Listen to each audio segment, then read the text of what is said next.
Assalamu alaikum wa rahmatullah. Good evening, everybody.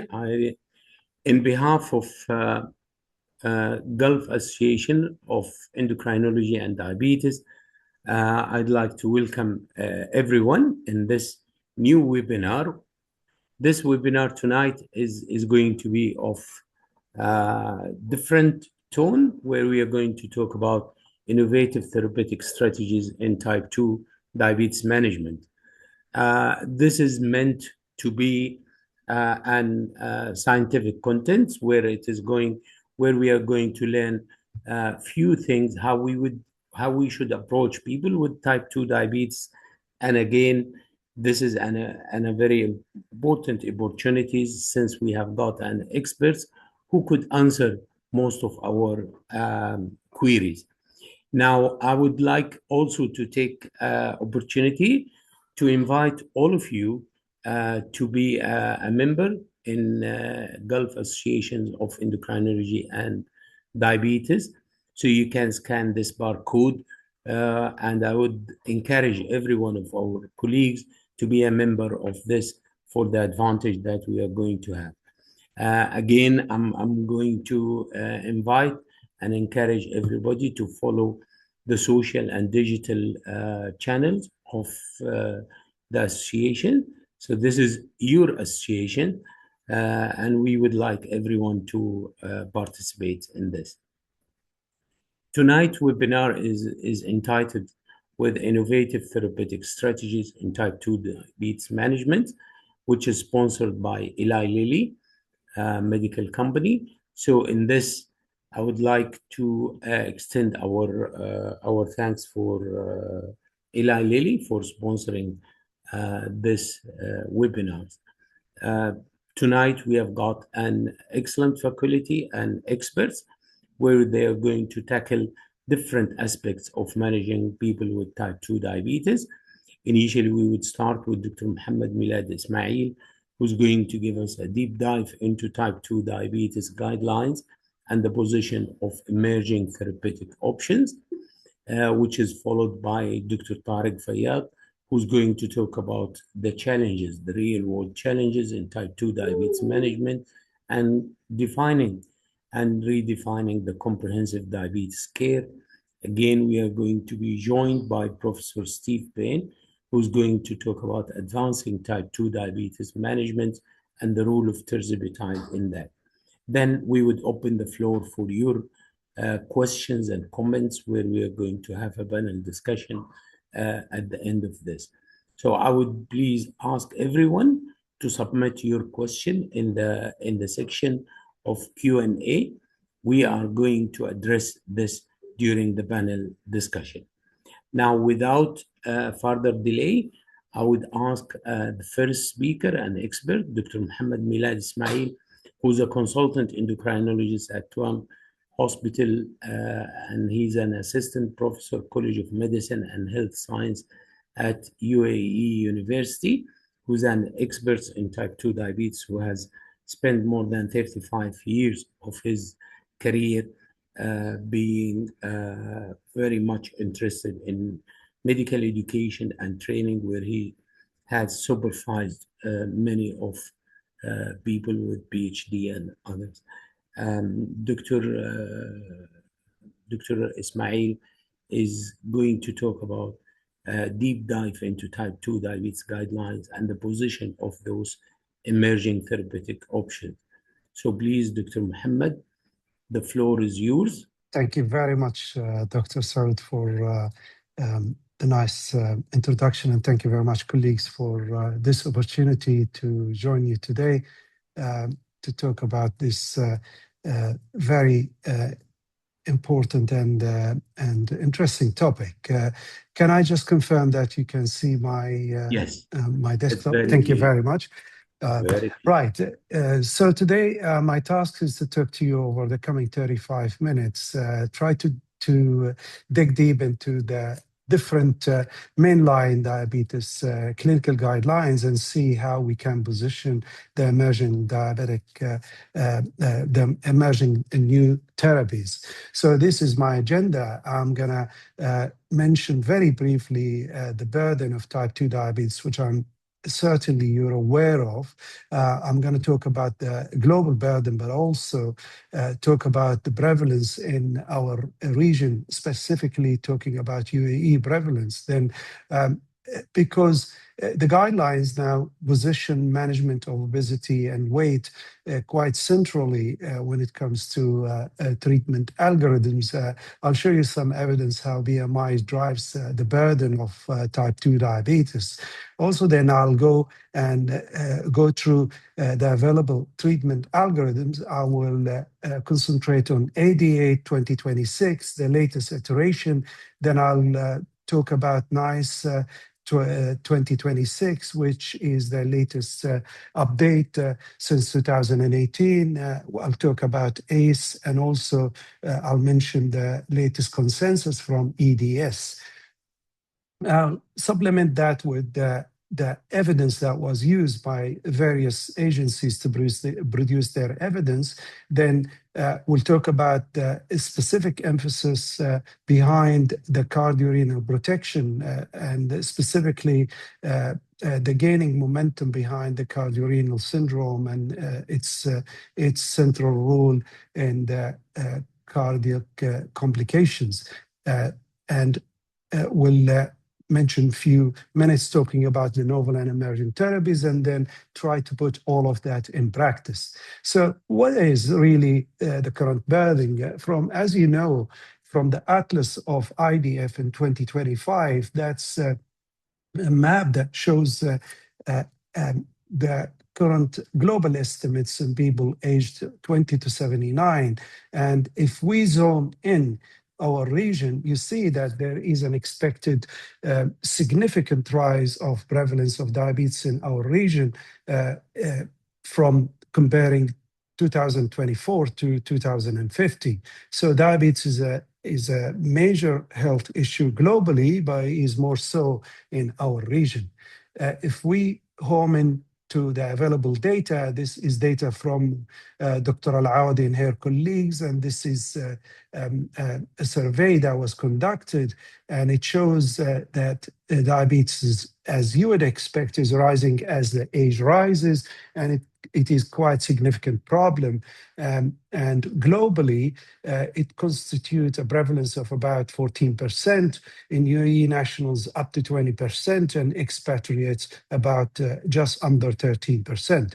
And here it shows you the different prevalences by age. So in short, diabetes is a major problem, as you know, and I think you don't need me to tell you that it is driving cardiovascular disease and all other complications. So again, you don't need me to tell you that for type 2 diabetes, and here we are specifically talking about type 2 diabetes, obesity and BMI is actually driving type 2 diabetes. And these are data that confirms that to you. And since 1990 and predicted as we go forward, if nothing done about the global problem of overweight and obesity, diabetes will continue to increase. And these are the age standardized rates of type 2 diabetes, and specifically that are driven by BMI. And if we look at QALYs and dailies affected and driven by high BMI globally, you can see that they have been increasing steadily since 1990, and they will continue to increase. How about if we look at the global type 2 diabetes deaths, specifically driven by high BMI? So these are not deaths related to diabetes because of cardiovascular disease or any other determinants. These are specifically deaths related to type 2 diabetes driven by high BMI. And as you can see, not surprisingly, they are increasing. And if you look at the age-specific gaps or periods, it constitutes a major problem in people between the age of 50 to 80.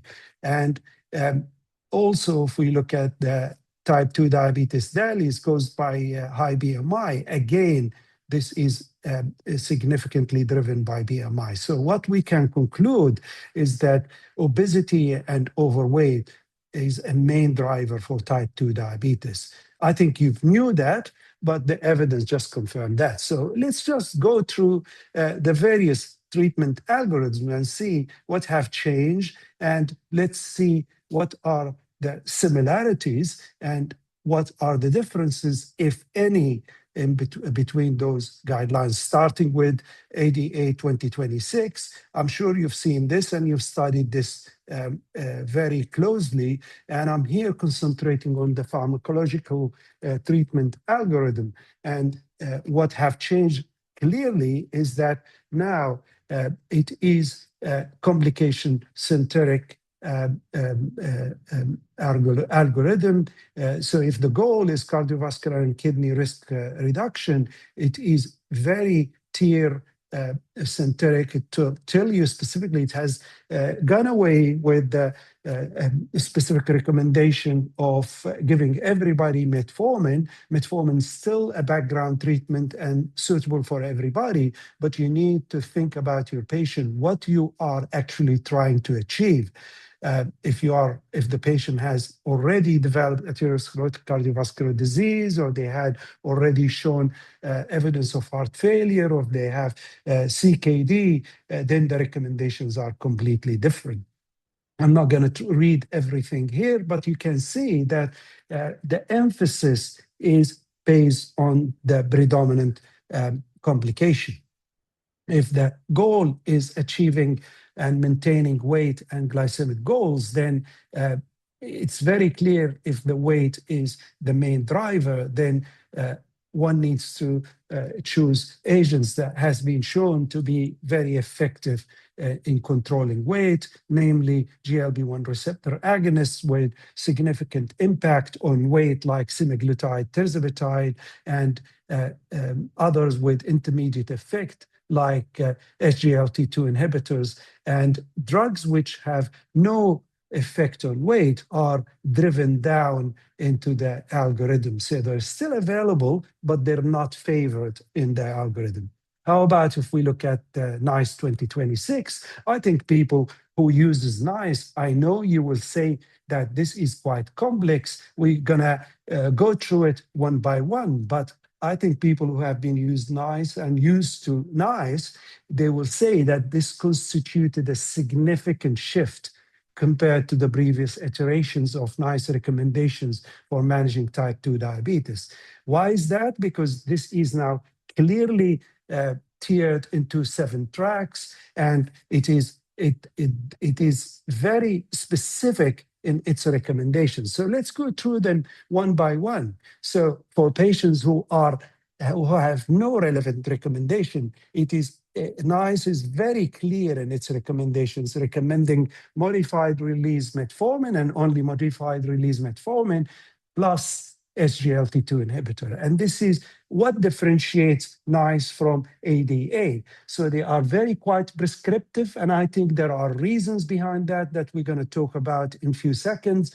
And because NICE is aimed at GPs as well, hospital practitioners, but also it's aimed and driven by cost effectiveness as well. Metformin, if it is not tolerated, it does mention other available options, but what it is very clear, and it is a recurring theme here, is that DPP-4 inhibitors have been relegated to a less favorable position, and they are treated as a second-tier medication rather than the favored medication because of their lack of potency, but also their neutral effect on weight. If obesity is the main driver, you will see that still the main recommendation is to start with modified as a first line, to start with modified release metformin plus SGLT2 inhibitor, which is a recurring theme, as you can see, as you will see in all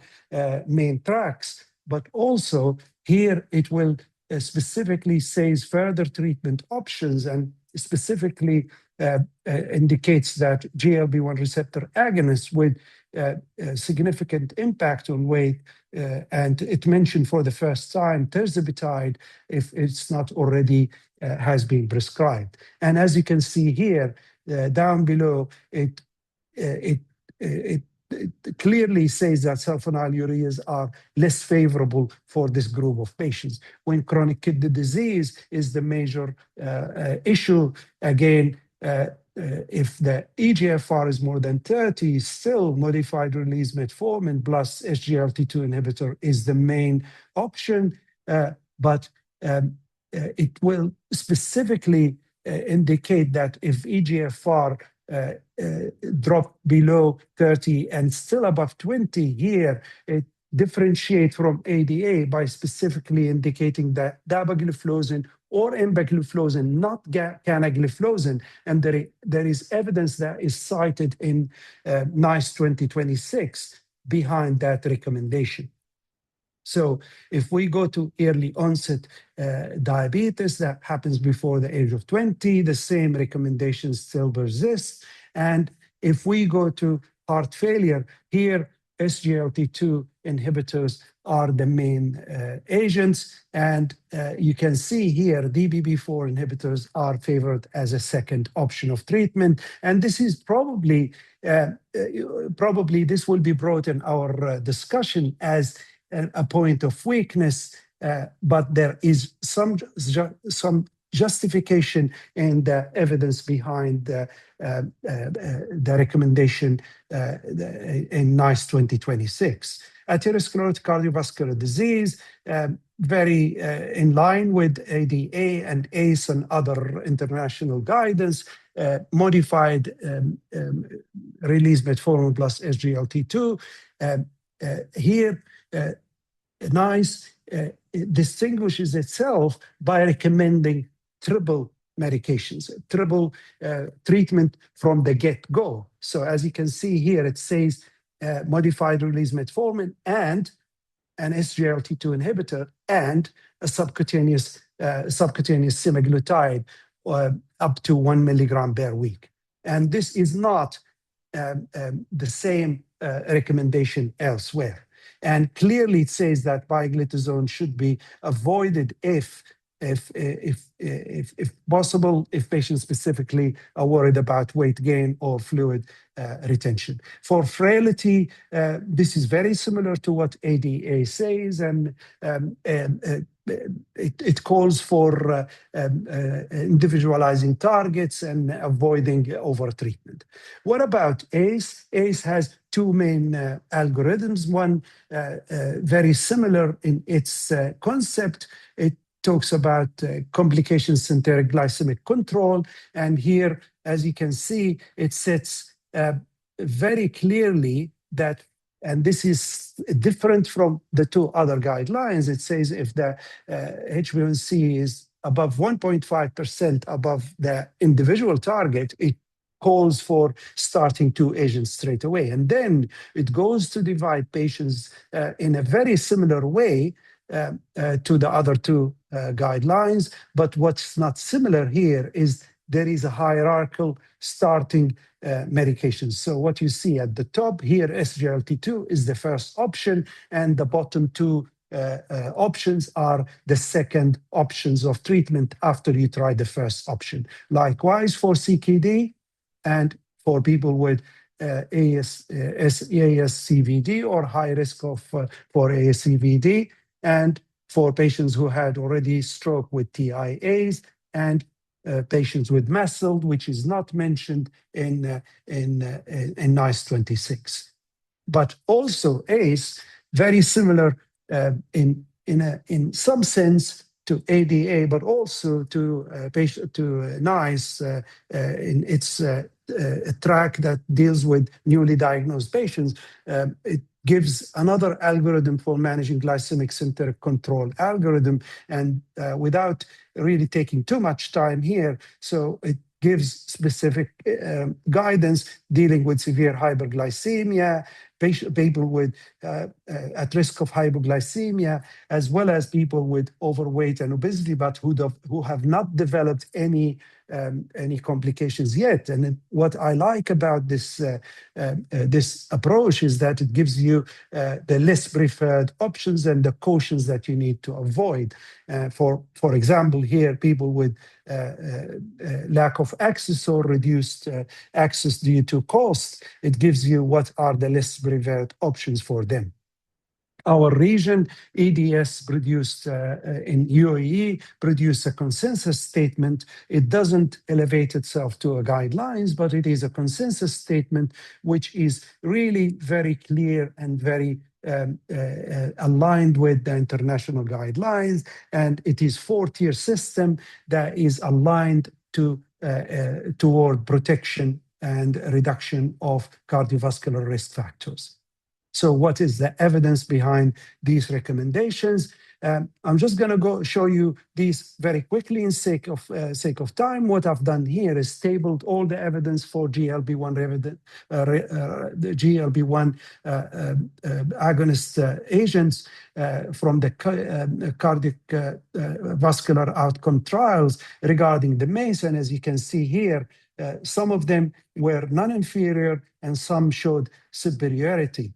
And when it comes to MACE for SGLT2 inhibitors, it's worth saying that when it comes to MACE, only canagliflozin and empagliflozin showed superiority, though they were dealing with two different populations, one with established cardiovascular disease and the other one with people with type 2 diabetes at high cardiovascular risk disease. When we talk about heart failure outcomes, majority, if not all, GLP-1 receptor agonists were neutral, with the exception of epiglenitide, which is not available anymore. But when it comes to SGLT2 inhibitors, all of them did reduce and reduce significantly, although the populations that I need to draw your attentions are completely different. And I'll leave you to read that yourself. When it comes to CV debt, we have data for GLP-1 receptor agonists. Again, here, the only evidence that available are for liraglutide as well as oral semaglutide, which reduce, but all of the others were neutral when it comes to total cardiovascular deaths. For cardiovascular death evidence for SGLT2 inhibitors, it was reduced by empagliflozin, although the population is different, but all the other agents were neutral. So what about cardiorenal protection, which is a cardinal pillar when it comes to modulating the risk in people with type 2 diabetes? So it's worth mentioning that all the guidelines now mention specific comprehensive cardiorenal target, and this is equal whether you talk about NICE 2026 or other guidelines. And I'll just draw your attention that the drug consideration is very aligned to what the guidelines says, and the targets are different. So I'll just keep this for a few seconds for you to see. The evidence that has driven the guidelines for the combination, and as you've seen, ACE recommends combination if the HbA1c is above 1.5 from the target. And for the first time, NICE 2026 actually recommend triple recommendation, and ADA recommends double and triple recommendation in certain situations. So the evidence has been driven by multiple meta-analyses, and this is one of them that shows that combination SGLT2 and GLP-1 receptor agonist is actually beneficial in reduction of MACE, as well as real-world evidence that I'm sure you will hear from my colleague, Dr. Tariq, about. What about heart failure evidence? Plethora of evidence that shows combination helps. Some of them from Amplitude that was talking about epiglenitide, which is not available, but DABA-CKD and DABA-CKD combo both showed that specifically when talking about renal endpoints showed evidence. Finerenone is a very important tool that has been now available for quite some time, and there is plenty of evidence that shows it reduces both kidney composite outcomes, but also, and importantly, it reduced the new onset diabetes in the Finhart HF study. And in combination with empagliflozin, I draw your attention to the last row. In the confidence trial, when it used in combination with empagliflozin, it was superior in reduction of urinary albumin to creatinine ratio versus either agent alone. So let me repeat that. If you use them together, you're going to get more bucks for your money rather than using either agents alone.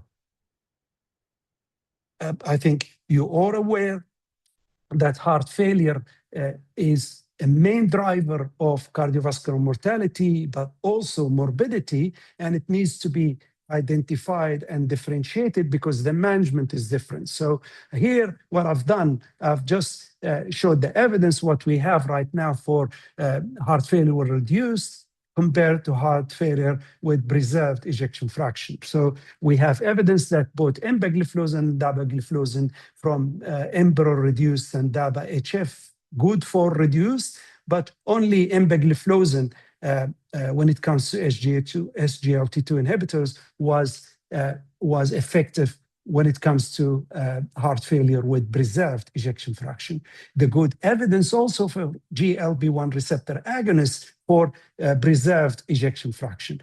Finerenone has shown from Finart study showed significant improvement in patients with moderately reduced ejection fraction, but also in patients with preserved ejection fraction. And as I told you, it reduced new onset type 2 diabetes in people who did not have type 2 diabetes. So identifying and characterizing the patients is very important and to help you to choose the right agent for the right patient. I'm just going to tell you very quickly how the guidelines agree. The points of agreement, all of them are person-centered, shared decision-making as the governing principle of care across all of the guidelines that I shared with you today. Comorbidities, heart failure, CKD, and ASCVD should drive drug selection rather than glycemic failure alone. That's already gone. We've lost it since 2024. It was enshrined in 2025, and now it is the main goal of treatment. Broader access to diabetes technology is now adopted specifically by ADA and ACE, and increasingly by NICE, and increasingly by ACE, by ESD, and hopefully by IDF as well. Weight management is a therapeutic target, not a lifestyle afterthought.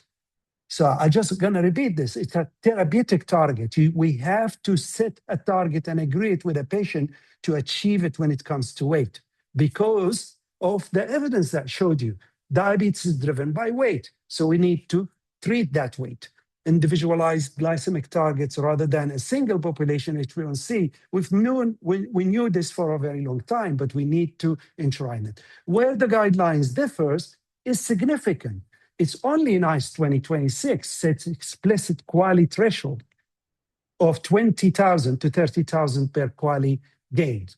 And this is very important because when you come to your decision makers, they want you to show them evidence at the community level rather than the individual level. And only NICE bothered to do this. Only NICE used formal cost utility modeling, but it used UK-BDS outcome models. And some argues that UK-BDS models is outdated. It needs to be updated.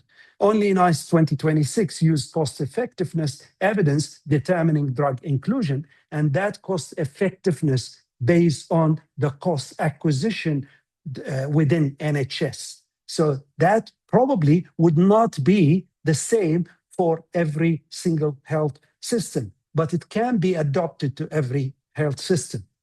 ACE 2026 is exclusively designed for a US payer context. So it has significant drawbacks because it is designed for the US payer context. So the scope is very clear. NICE is a UK-specific cost-constrained. ADA and ACE reflects US context. ADA and ESD, which I did not show because it's quite outdated now, aims for global applicability. So let's go very quickly, Mr. Chairman and colleagues, over the novel and emerging therapies. I'm going to spend a very few minutes just mentioning the agents that we are expecting. Retatrutide is probably going to be with us very soon. By that, I mean few months, if not a year. Survodutide, mazutide, orforglipron for management of diabetes, not for management of weight. We know that orforglipron has been approved and it's available in UAE and the US for management of weight, but for management of diabetes, it's not yet approved. From the phase 3 ACHIEVE program, it has been completed and it's with the regulator. Cargisema is very promising because it achieved up to 2.3 reduction from baseline in HbA1c. There are other maritidine, which reduce up to 2.4, ecnoglitide, which is a next-gen GLP-1 agonist. It is CAEMB biased GLP receptor agonist, which carries less side effects. It has finished its phase 3 trial in China, and we expect it to be launched in China probably beginning of 2023. Emiglamine is already approved in Japan, but it has very modest HbA1c reduction. And there are the next generation SGLT2 inhibitors. One of them, the sotagliflozin, which is a dual SGLT2 inhibitor, is already approved for management of type 1 diabetes only in Europe, not in UK, only in Europe, and it reduces HbA1c by 0.76%. I'm just going to show you very quickly, if that's okay, Mr. Chairman, some of the very promising data, specifically only the glycemic data, not the weight data from retatrutide, because we think this is the drug that will come next on the market. And as you can see here, up to just under 2% for the higher dose. We don't think that the higher dose will be brought to the market because of its side effects in the trial program. So we think sometime, probably 9 milligrams will be the licensed dose, but we're not sure. So it has significant impact on fasting blood glucose. But what's very interesting is that even if you look at what we think will be the effective or the marketed dose, which is the 9 milligram, up to 40% of patients get a definition of cure at the end of the trial. So 40% of patients achieved HbA1c of less than 5.7%. Just imagine this. This is fantastic news. It does have side effects. It does have some liver monitoring data, but we have to wait until we see the full data once it is launched. And the effect on weight, just going to show you a glimpse of that. It's very effective. It can give you up to 16% and sometimes up to 25% reduction on weight if you use the higher dose. And weight attainment, people can achieve up to 25%, 16% on the higher dose and 13% on the lower dose. So putting it into practice, this is basically characterizing your patients. So to me, this is how I look at these guidelines. How does these guidelines help me to look at my patients? So I've summarized it in this table. So patients with established atherosclerotic cardiovascular disease is very clear. I need to give GLP-1 receptor agonists. And I believe that NICE 2026 are absolutely right in saying use triple combination. But would my regulator and my payer here in UAE agree to that? Absolutely not. We're struggling with our payer to agree to give GLP-1 receptor agonists to patients. They want us to go stepwise. But I'm very glad, I'm very happy for people with type 2 diabetes in UK who have the power of NICE behind them to get those medications. And you know about the subtypes? subtypes of diabetes should drive the treatment. And some of these data seeped into the guidelines. I showed you that all the 3 guidelines now recognize that early onset diabetes should be treated differently, and people with comorbidities should be treated differently. So here I summarize SID, SIRD, MOD, and MARD, which are probably the types of diabetes, type 2 diabetes, or types of diabetes as a whole that we will be using in a few years' time, and how they are, what their key features and their complication risk and the drug preferences. Just reminding you that one size does not fit all, a cliche that you've heard multiple times. And more importantly, you will be glad to hear that I've reached to my take-home messages, which I summarize that type 2 diabetes, as you know, is increasing. It's causing more and more morbidity and mortality. Our region has very high prevalence, and it's expected to suffer more. The treat to benefit paradigm is now the standard, as I showed you, for all guidelines, and we should choose therapy by dominant comorbidity, not by how effective on glucose lowering the medication is. Type 2 subtypes, frailty, diabetes distress, and social determinants all influence therapeutic outcomes. Cost effectiveness varies by line therapy. I'm sad to say that GLP-1 receptor agonists, SGLT2 inhibitors often have low value as a first line versus metformin, but better value as add-on in high-risk settings. Novel and more effective agents are coming very soon. By that, I conclude my presentation, and I thank you for giving me this opportunity. Thank you very much, Dr. Mohammed. That was wonderful. And I have to congratulate you for summarizing all of these guidelines and then giving all these the emerging therapeutic options that we are expecting to have very soon. So thank you very much for this extensive talk. Thank you. Now, I think we would have a chance to encourage all colleagues who are interested in order to have to be registered in the 10th Gulf Endocrine Review course, which is again organized by the Gulf Association for Endocrinology and Diabetes. It is going to be in November. So I think, again, I'm encouraging everyone to attend that. It's going to be an opportunity to refresh our knowledge about that. So again, now to continue with our innovative therapeutic strategies in type 2 diabetes management webinar, I'm very glad here to welcome one of my old friends and senior colleagues, Dr. Tariq Al-Fayyad, who's a chief of endocrinology and a consultant physician at Sheikh Khalifa Medical City at Abu Dhabi, UAE.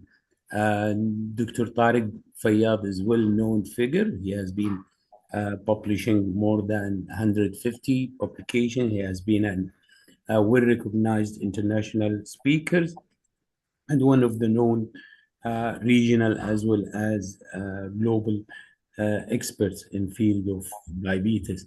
We are very happy to hear from him real-world challenges in management of type 2 diabetes, and again, redefining those comprehensive diabetes care. So welcome, Dr. Tariq, and we are very happy to listen from you.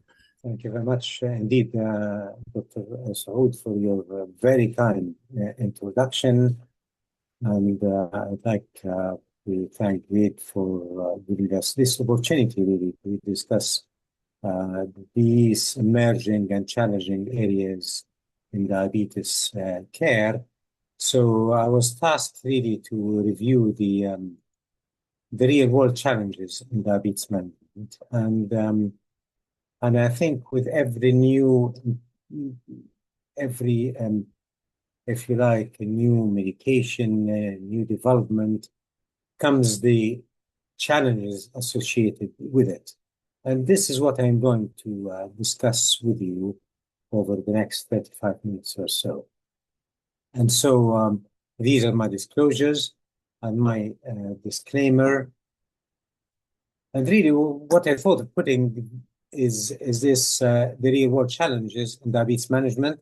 And these are not really exclusive list, but I thought really of touching into some topical areas which are coming more and more, and where we may not necessarily have the answer to. So I'll start by talking about the challenges in terms of chronic kidney disease management, shortcomings in diagnosis, sequential versus simultaneous approaches to introduction of pillars of therapy, adherence to nephroprotection. That's as far as the CKD. And the hypertension, I'll discuss briefly really the challenge of underdiagnosing and undertreatment. So the very basics really of diabetes care that has been there for what we know about importance of controlling hypertension for what 40, 50 years, but still we are struggling to find the answer. And then challenge is linked to GLP receptor agonists and dual agonists, very topical area. The challenge really of getting into grip with the evidence, with the new molecules. Where are they indicated? Who is it for? A patient-centered approach, the benefits, and who will benefit from what? And then do we need more molecules? Many molecules are coming. So do we really need them?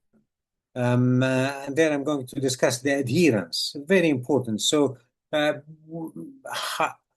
doesn't matter how efficient, how effective, how good a drug is. If the adherence is not there, then it's largely meaningless. Side effects and safety. Weaning therapy off, is that a valid question? Is that something that imposed by patients? When and how?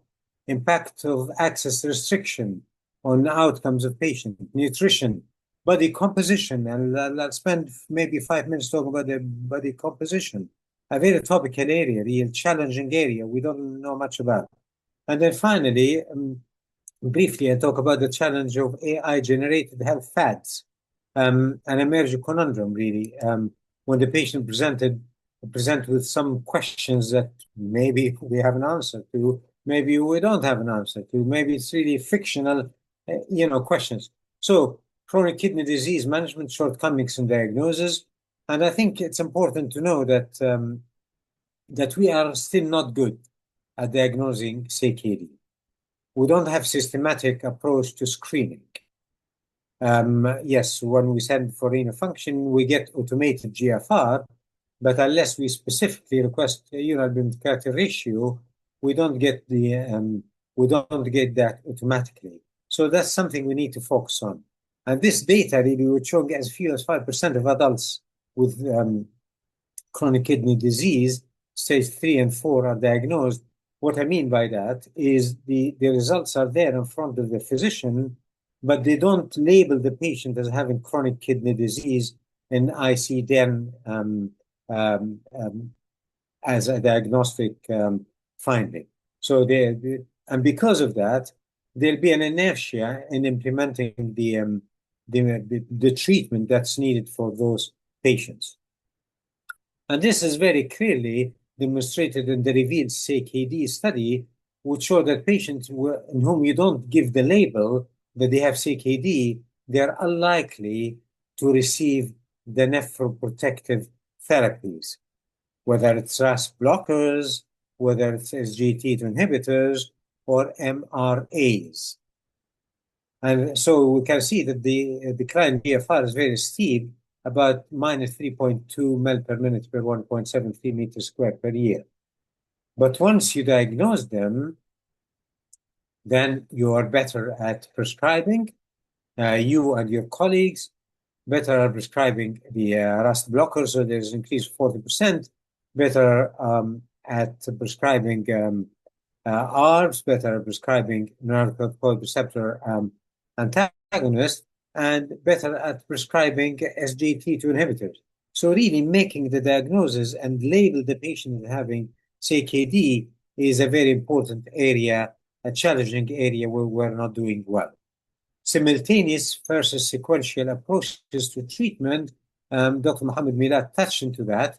So we have pillars of nephroprotection. We know for a long time about the value of RAS blockers, and then over the last, 5 years or so, we have really a multitude of therapies that came as SGLT2 inhibitors came, GLP receptor agonists came to the scene as nephroprotective therapies, non-steroidal selective mineralocorticoid receptor antagonists, they came to the scene as well.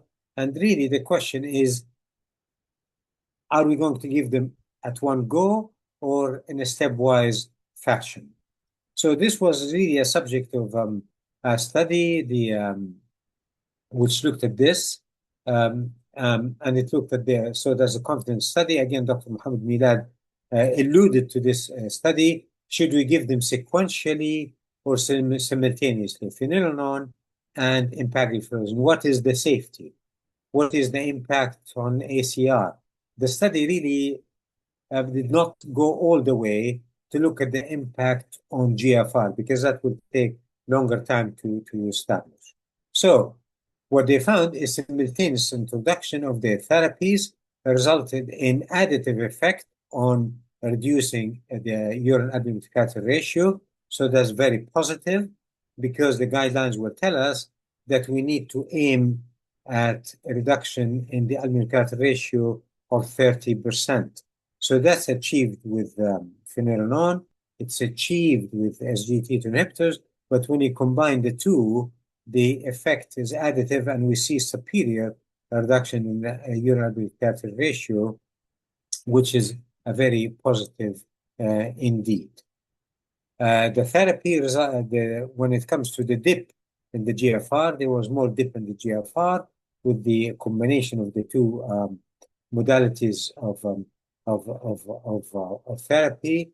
Patient who had more than 30% decline in GFR, where you really need to obviously reassess, revisit the dosing, maybe revisit reducing the dose of diuretics, so the patient's already in diuretics, and then re-challenge again. So that was seen in with the combination, it was seen in 6.3% of patients compared to about 4% with finerenone and only 1% with empagliflozin. So that's something that was observed in this trial, but we can see very clearly that by the conclusion of the trial, when you stop the therapy, the GFR goes. There'll be no significant differences in the GFR between the three treatment groups. And as a pure speculation, I think if one continues this treatment long enough, one will probably, based on the finding of the urine albumin ratio, we may see added beneficial effect on the GFR. Blood pressure, again, we see more drop in blood pressure with the combination treatment, which is beneficial indeed. Okay, now that's the combination of SGLT2 inhibitor finerenone. How about SGLT2 inhibitor with GLP receptor agonist when it comes to albuminuria? And again, the data showing is that the combination in light blue is superior. It yields greater reduction in the albumin to creatinine ratio compared to GLP receptor agonist alone or SGLT2 inhibitor alone. So the combination of these two agents seems to be additive. Analysis was done whereby adding SGLT2 to existing GLP receptor agonists, the results were positive. Vice versa, the results are done where patient already in SGLT2 inhibitor, if you add GLP receptor agonists, are you going to see extra reduction? And the answer is yes. For the sake of time, I'm not going to share all of these, but the simultaneous initiation has advantages, avoidance of therapeutic inertia, very important. Patients are more willing to have to receive multiple medications if they were approached at one time, rather than each visit you say, okay, this time we'll do this time we'll do that. And then obviously the poly pill can ease the burden of multiple medications. Patients worry more about the number of medications rather than number of pills. I mean, they worry more about the number of pills than the number of medications. So single pill combination really enhance adherence to treatment, which is paramount. Adherence to nephroprotective therapy, and this data is showing the rate of discontinuation of SGLT2 inhibitors and GLP receptor agonists in patients with really a significant degree of kidney dysfunction, stage 3 and 4 chronic kidney disease among receivers of SGLT2 inhibitors and GLP receptor agonists. And we can see that the discontinuation was about 37% among users, and this was associated with negative outcomes, increase in the all-cause mortality, hazard ratio of 1.67, which was significant, marked reduction again in heart failure hazard ratio of 1.26. There was increase in the risk of myocardial infarction and the risk of hospitalization for heart failure. So really, to cut a long story short, giving the medication is very important, but ensuring the patient are taking the therapy long term is maybe even more important. So really, we need to establish rapport. We need to educate patients about the value of the treatment that they are getting. Why is it given? What are the sequelae of not taking it in a regular fashion? As a multidisciplinary team, we need to speak the same language. So the worst one we'll see is a physician or will say, yes, you need this combination. And then out of the blue, that patient goes to the dietitian, oh, you don't need this, really, as one therapy is enough. Statin is enough. Why your doctor started you on ezetimibe? So this is really very unsettling when it comes to long-term adherence to treatment. So value of multidisciplinary team talking the same language, structured follow-up visits, revisiting and reassessing treatment barriers, extremely important. I did not really touch into lipids, and this for the sake of time. Hypertension, challenges of underdiagnosis, and this is very basic, and it remains there. So the rule of 50%, 50% are undiagnosed among hypertension.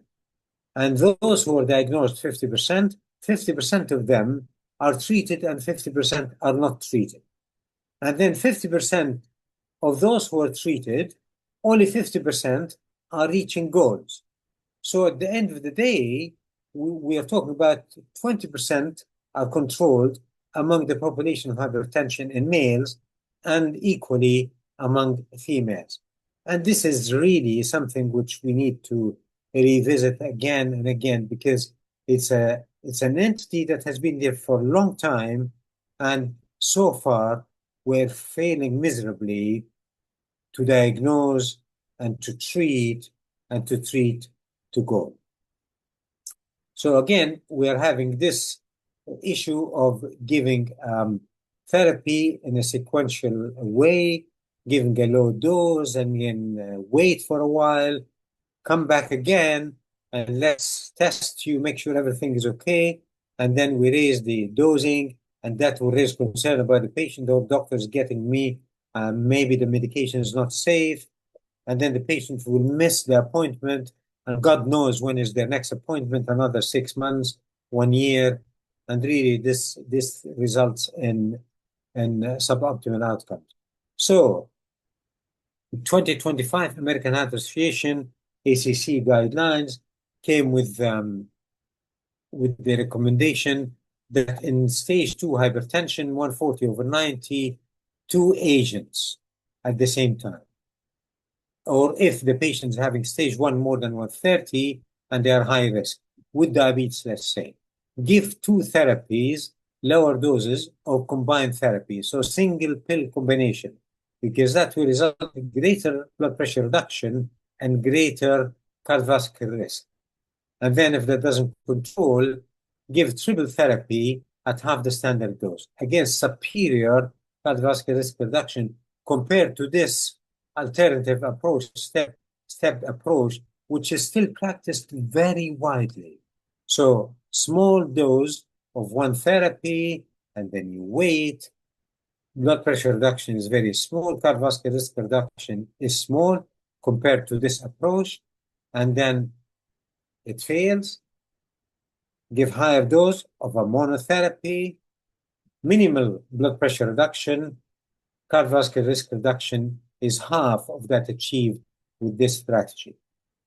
And because of this, the guidelines will say single pill combination early when you treat hypertension. American Heart Association, again, adding a second agent is saying that adding a second agent with a complementary mechanism of action produces 5 times greater blood pressure reduction compared to doubling monotherapy. So, easier said than done. We can do it. We have the tools, and it's up to us to implement. Challenges linked to GLP receptor agonist and dual agonist. Emerging area, Dr. Mohammed Milad talked to us about it in details. Professor Stephen Payne is going to address that as well. It's an expanding area, rapidly expanding. Many challenges are there. So we remember, all of us who have been in business for quite some time, remember exenatide, BID came to the market, extracted from saliva of this well-known lizard in South America. It didn't last as a therapy. So first in class, not always the winner. So came the weekly Bidurian, and again, it faded away, and the expansion was exponential. These therapies are of great clinical value, robust A1C reduction, robust weight reduction, which is now touching into bariatric surgery domain. So we are seeing great blood pressure reduction, great weight reduction in patients with and without diabetes and vascular risk reduction. Ozempic and semaglutide, over the years, there was rise in the usage. And when Mounjaro or tirzepatide came, you can see that how steep is the uptake of it. So it is the world's fastest and best seller nowadays. So it caught semaglutide within few years. What the usage of semaglutide over 8 years, now we see that it was really matched by the use of tirzepatide over only 4 years, and we can see how the curve is going in a steep upward trajectory. With these medications came new indications and new benefits. Last year, injectable semaglutide, based on the result of the ESSENCE study, interim analysis after 72 weeks, it was given the indication to treat, again, another emerging area where there's a lot of challenges in terms of how to screen, how to diagnose, who should treat it. Is it us? Is it the hepatologist? Is it both? But anyway, for stage 2, 3 fibrosis, liver fibrosis, it's an new indication. Oral semaglutide, based on the SOUL data, got indication for reduction of MACE and diabetes. Tirzepatide got an indication in between the age of 10 to 17 years, based on SURPASS PEDS trial at the end of last year. And oral semaglutide, again, at the same time, got indication for treatment of obesity, Wegovy pill, 25 milligram, WASES for a trial, and got also an indication to treat for MACE reduction in patients without with obesity, but in the coexisting with cardiovascular disease, based obviously in the SELECT trial, which was done with injectable therapy. So new indications are coming quicker and more, and we need to know who should use what. So monotherapy, GLP receptor agonist, combination therapy with other agents with insulin in cardiovascular disease with and without diabetes, sleep apnea, tirzepatide, 2.4 milligram semaglutide for F2 and F3 MASH, CKD as an indication again, GLP receptor agonist part of the pillars, obesity and without diabetes, obesity with cardiovascular disease and without diabetes. Then we have the osteoarthritis, we have the HFpEF as an indication again. So we are seeing more and more indication coming so quickly. So with it comes, do we need all of these therapies and the new ones, which Dr. Milad alluded to, very important molecules? How about the adherence to these medications? So do we need more medication? The adherence is a problem. Poor adherence contributes to lesser benefit from GLP receptor agonists in the real world. It is a problem in the real world. And let's look at the adherence. The adherence in people with obesity who are taking GLP receptor agonists, after 1 year, 36% adherence. Actually, a quarter to 1/3 are on treatment. Obesity with diabetes, better adherence, but still about 50% adherence at, persistence with therapy, proportion remaining on treatment at 1 year. All users, about 50-60%. How about adherence at 12 months? So proportion of days covered, more than 80% days covered. Again, about 50-60% at best at 1 year. That is a serious issue. Good treatment, but limited adherence in the long run. Why is it? Is it the access? Is it the cost? Is it the way we are titrating, forced titration? Is it the side effects? Is it that we don't have the infrastructure to support patients, not like in the trial where patients are well supported? So side effects, major issue when it comes to adherence. So that brings about suboptimal adherence. We have the adverse events. Patient wanted molecules, maybe with fewer side effects, fewer injection site reaction, fewer GI side effects.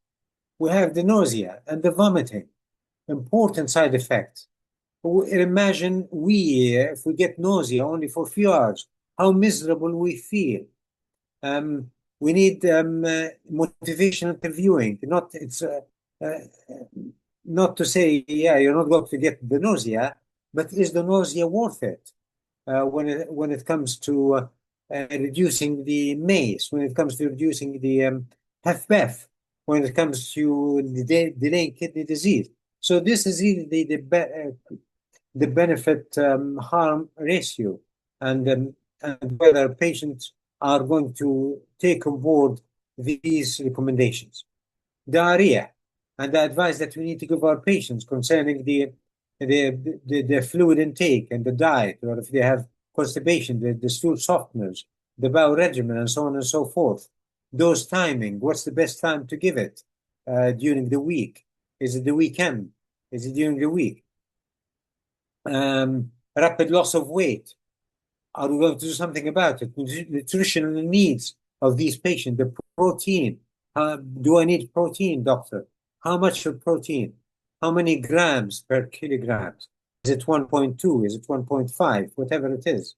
Frailty, sarcopenia in people who are elderly and frail. Is this treatment going to make them worse, or is it going to make them better? gallbladder disease, pancreatitis, very common. Then neon, or that's really maybe challenged. Is it really a red semaglutide? Probably not, according to the detailed analysis.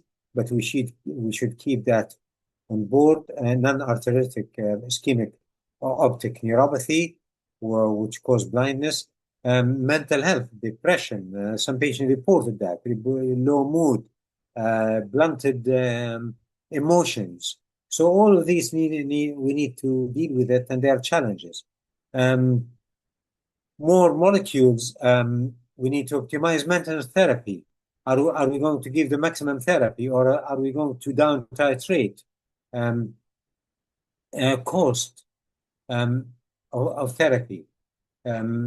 Patient wanted greater efficacy, not always, but sometimes. Less frequency of injections. 1 week is good, but maybe 1 month, maybe every 6 months. Maybe oral agents, which will ease the uptake of therapy. Then how are we going to promote the adherence to treatment? It's a major challenge. So we have maybe tools to promote adherence, including easier to take medicines, reminder systems, electronically, maybe slower titration, not according to the trials. Trials are patients are well supported. When they report nausea, they get the support in 5 minutes. But the real world, they may not get the support until 3 months down the road, 6 months down the road. So that's really where we need to address these questions. We need to intervene quickly when side effects emerge. Maintenance therapy, we need randomized controlled trials. Is the 15 milligram a necessity? Can we down titrate? To what level? So these are all unanswered questions. Maybe the CGM for patients with type 2 diabetes. They know the patient will see very clearly that the treatment is very beneficial to them, and it will change their behavior in terms of better adherence to diet, exercise, but also adherence to medications. So a number of tools. Weaning off therapy, is that a valid question, to wean the therapy off? We say lipids for life, blood pressure for life. This therapy, yes, it's long term, but realistically, mental therapy patients will ask, doctor, am I going to take this treatment long term? Yes. For how long? Is it the same dose? Can I go down? Can I take the therapy spaced, not every 7 days, but rather than maybe every 10 days? That's a challenge. Maybe the gradual tapering of the dose. We all support patient doing it, not to zero, but maybe to a certain extent. A reverse titration method, a microdosing, individualized dose adjustment based on the patient needs and based on the diagnosis. What was it given for? Was it given for HFpEF, or was it given for nephroprotection? Was it given for weight management? And if so, what weight level we need to achieve? Many unanswered questions, challenges. Impact of access on outcomes. So patients, the treatment now is not only in the diabetes domain, but now eligible patients are expanding so fast in the liver side, in the respiratory side, in the rheumatology side. So the number of patients is becoming huge. Does the healthcare system, is it ready to upscale? So more access. The access restriction, we are seeing it more and more. There's access restriction. There's a price to pay for the access restriction. Delay initiation of treatment, substitution with less effective treatment, interrupted treatment. So patient get approval of treatment, and suddenly the insurance does not provide more approval to them, though they've been on treatment. We have seen that. So what we see with it? Weight regain. And the weight regain, is it fat or is it muscle? Another question. Glycemic worsening, impact on cardiovascular disease, CKD, negative impact on sleep apnea. Increased workload in the clinics. We need to challenge the insurers. So more letters from us, more from the pharmacists. So big conundrum indeed. Nutrition, what should I eat, doctor? What can I eat? So we need to obviously remind the patient about the healthy eating, about the value of protein, the lean proteins, low fat, legumes, very important. And obviously the standards of minimizing the red meat, the sugars, all of these questions. But are we need specific diet for these patients who are losing weight? This will take us to the body composition of when you treat with this therapy. So we want to lose the fat mass. How about the rest of the mass? Okay, the rest of the mass, there are many definitions. Some studies report on the fat-free mass, but the fat-free mass is bone, muscle, organs, and water. Some studies report lean body mass. So it is really all of the fat-free except the bone.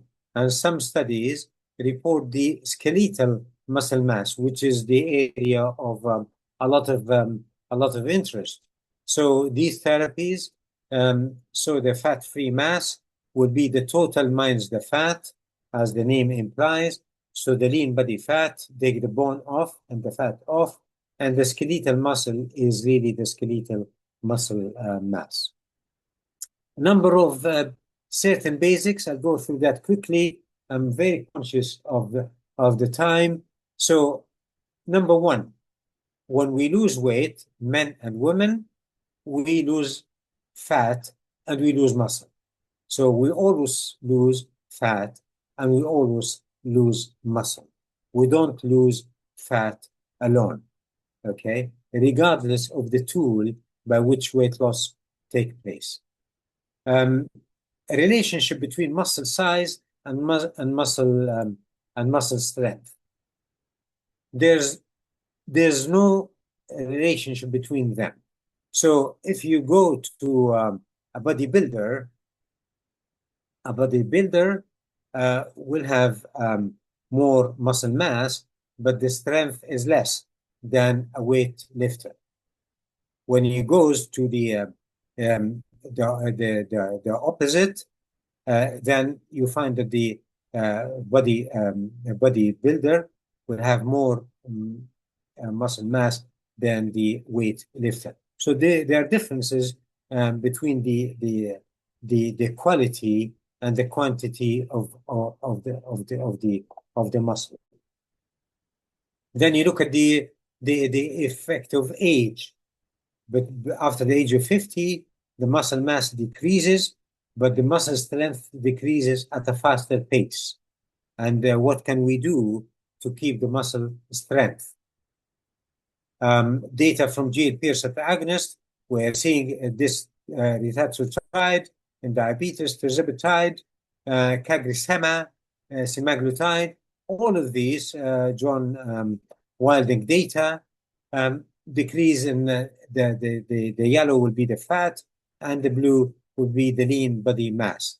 But we can see that about 35% will be lean, about 60% from the fat is lost. But having said that, the muscle function improves. So we see improvement in muscle function in these patients. Weight loss with other means. Bariatric surgery. Again, we see loss of muscle mass. So percentage weight loss from fat is more. Percentage weight loss from fat-free mass is less, about a third, about 2/3, proportional. So the loss that we see from GAED peer agonist is not a unique. It's seen with bariatric, it's seen with dieting, it's seen with all aspects. How about the effect of weight loss on the skeletal muscle quality? So with weight loss, intermuscular fat is less, which is very good. Intramuscular triglyceride droplets is less, very good in people with diabetes and people with obesity. skeletal muscle capillary improves post weight loss, very positive. Glucose uptake improves after weight loss. So all of glucose-related disposal by the muscle improves. So the quality of the muscle that we have is much better. For every 10% weight loss, we see 20% fat loss. So that's the rule again in regards to the tool of weight loss. And I think for the sake of time, I'll go through this. This is, so this one may be more relevant for today's presentation. When you give therapy, we emphasize importance of exercise to maintain the muscle. Resistance exercise twice a week. This is DM. So we have two groups of patients, a group who lost weight without exercise, and a group of loss of weight with exercise. So the group of loss of weight with exercise, 20% of the weight loss was from the lean body mass. Those who lost weight without exercise, more lean body mass lost, 33%. So exercise is not a lip service. It translates into maintaining better lean body mass. How about the muscle performance? Muscle performance is relying on exercise more than the diet. So even if you exercise without losing weight, you're going to improve your muscle performance. So exercise is very important. But the ideal outcome is by losing weight and doing exercise at the same time. And finally, body composition when you regain weight. So this issue of weight recycling with GLP receptor agonist. They say, okay, if you regain weight, you are going to regain only fat. These three trials, this trial is showing that when you regain, really the relationship between the weight and the fat mass is maintained. So there's no evidence that what you are going to regain is fat. Another trial looking at the fat mass before you lose weight, 30, after you regain weight, 27. So you're not putting fat when you regain the weight. Another study, 10% weight loss, and then you regain the 10%. So once you regain the 10%, initial weight is this, and once you lose and regain, this is your muscle, this is your fat mass in kilograms. So there's no evidence that this cycling is really terrible indeed.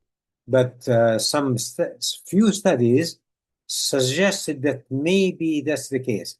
So time will tell us where we stand there. But many studies do not support this notion that regaining weight will come only as a fat. And finally, and this is my last slide, patients with the new therapies are asking many questions. The AI generated berberine, doctor, what kind of, is it very good? Cinnamon, is it very good? Turmeric, is it very good? So we tell them, it will not harm you, but there isn't enough evidence that's really going to be of major impact. Should I use CGM, and would my insurance cover it? Are any of my current medication affecting my weight, energy, and how would I feel? What are the alternatives to these injectable therapies or the oral GLP? Is there something instead that I can use? What specific changes in diet should I do? So a lot of challenges. And on that note, I'll conclude my presentation. Thank you very much for your attention. Thank you very much, Dr. Tariq. That was a very comprehensive approach in people with type 2 diabetes. So we are very happy to proceed with our our third speaker. Before that, I would just want to highlight that we have got our annual Congress, which is going to be on 16th and 17th of October at Dubai Festival City, and everybody is invited to join us during that. So please, you can join us in on this day. So now moving on our webinar, I'm very happy to introduce Professor Steve Bain, who is a professor of medicine, diabetes at Swansea University, clinical director, diabetes research unit at Swansea University, assistant medical director for research and development at Swansea Bay University Health Board, diabetes lead clinicians at Swansea Bay University Health Board, United Kingdom. We are very happy to hear from Professor Steve advancing type 2 diabetes management and the role, in particular, the role of tirzepatide in this. So please, Professor Steve, the mic is yours. Thank you, Dr. Al-Safri, the chair, and also to the sponsors. The title of my talk is Advancing Type 2 Diabetes Management, the Role of Mounjaro or Tirzepatide. So I'm very grateful to the previous speakers for providing such a great overview of where we are. I'd just like to introduce this slide to begin with. We saw the Gila monster, which was the parent of the original GLP-1 receptor agonist, exenatide, that was globally launched in 2016. So we've had these agents for many years now, the GLP-1 receptor agonists.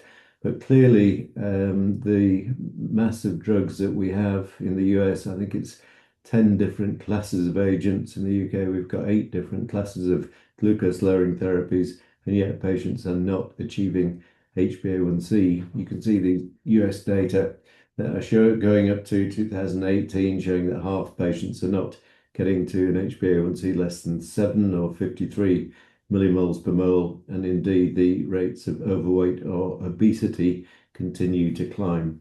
So clearly there's a therapeutic gap that can still be filled, and we believe that it may be drugs such as tirzepatide that may be about to fill these. So tirzepatide is the first and only approved dual agonist, so it's a GLP-1 receptor agonist as per liraglutide, semaglutide, but it also has agonism for the GIP receptor, and so a dual agonist that's been available in the UK. We've had it since 2024, in the US for many more years. So what is it indicated for? Well, there are 2 major indications. Number 1 is type 2 diabetes. So it's indicated for the treatment of people, adolescents, and now children aged 10 years and above. And I'll mention that briefly towards the end of my talk, for people who have type 2 diabetes as an adjunct to diet and exercise. And it's also recommended as monotherapy, or indeed in addition to other therapies, and it can be used with insulin. In fact, it can be used with everything apart from DPP-4 inhibitors, where the addition of DPP-4s and incretin hormones is not beneficial. It's also got a weight management license. I was interested to hear the various comments about the NICE guidelines. NICE guidelines in the UK actually gave tirzepatide approval for weight management in December 2024, but I have to say, due to price limitations, there's very little use of it outside the private market in the UK.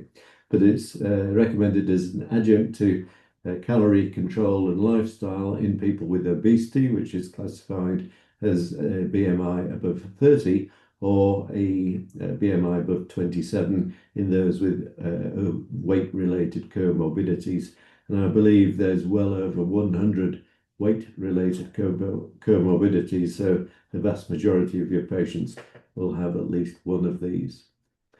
In terms of the molecular structure, this is shown on this slide here, and it is a single molecule peptide dual receptor agonist. So the single peptide molecule that is given by injection on a once weekly basis will interact with both the GIP and the GLP-1 receptor.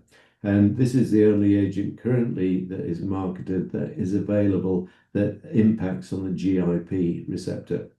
The amino acid sequence includes a C20 fatty diacid moiety, and this allows for binding to albumin both at the injection site and in the circulation, and leads to a protracted half-life. And this technology has been used for other drugs such as Levemir insulin and the once-weekly icodec insulin that are becoming available. And that means it's got a very long half-life, and that enables once-weekly dosing. Plasma concentrations are not affected by renal and hepatic impairment, and so the dosing regimens are not sensitive to levels of kidney or normal liver function. So the mechanism of tirzepatide is shown on this slide, and you'll note that many of these are very similar to those that you'll be familiar with from GLP-1 receptor agonists. So a central nervous impact, which increases satiety, so people feel less hungry and their hunger is satisfied at a much earlier stage in a meal. So that's a direct impact on the central nervous system. They also decrease liver fat, and it was pointed out earlier that semaglutide has now got a US license for treatment of people with metabolic associated steatohepatitis. We're anticipating a similar license later this year in the UK. Whether this is a direct impact of the GLP-1 receptor agonism or whether it represents the side effect of weight reduction, I think still remains unclear, but certainly studies are being done with liver biopsies to demonstrate this benefit.